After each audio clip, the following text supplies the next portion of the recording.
the thing that you should be most afraid of, the thing that is most dangerous, that has the greatest power to destroy your life, destroy your relationships, destroy your righteous hopes and dreams, God has dealt with in His Son.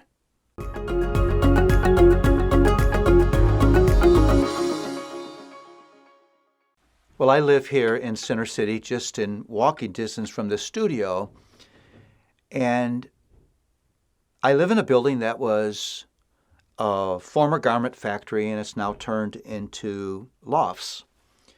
And our building is a secure building.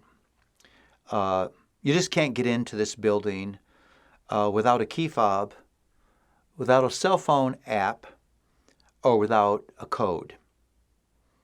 And the building is publicized as a safe building because of that.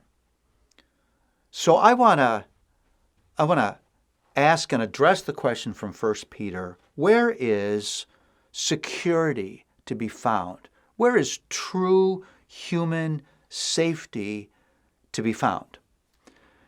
Now, for our building, the most dangerous thing that the builders were concerned about is people who don't belong in that building, entering that building and maybe robbing somebody or breaking into a loft. Well, what is the greatest danger to a human being? Well, prepared to be humbled.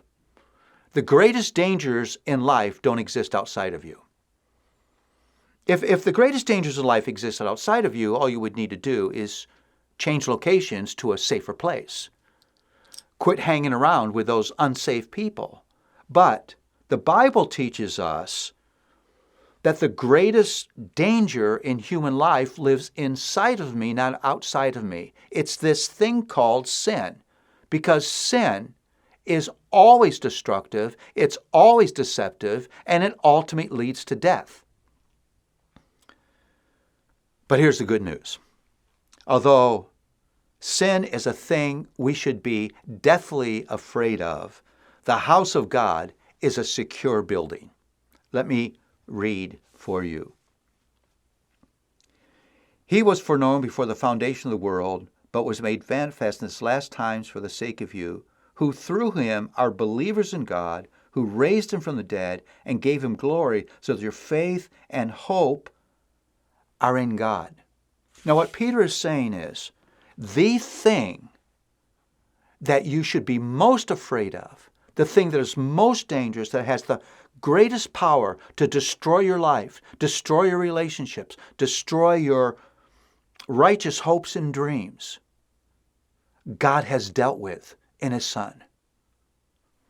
It means that God provides the safety for you from this dangerous thing that you could never provide for yourself. Parents, you want your children to be safe from sin, but you better know you can't do that. If you're in marriage, you want your husband or wife to be safe from sin, but you better know you don't have the power to create that. Only God has that power. Again, that's why He sent His Son to conquer sin. That's why He gives us, according to this passage, hearts to believe.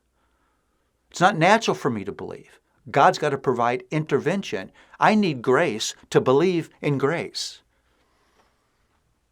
And He showers, as I said before, His glory on His Son. Why? Because sin is about self-glory. And He puts before us a greater glory than we would ever find in ourselves. So you can feel safe putting your faith and hope in His hands. It's never a dumb thing. It's never an unwise thing. It's never an unsafe thing to place the entirety of your life in the hands of God.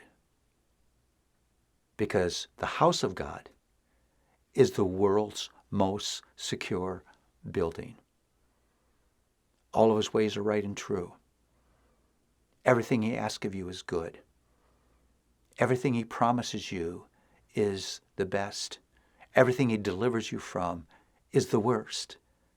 There's nothing but safety and good in the house of God.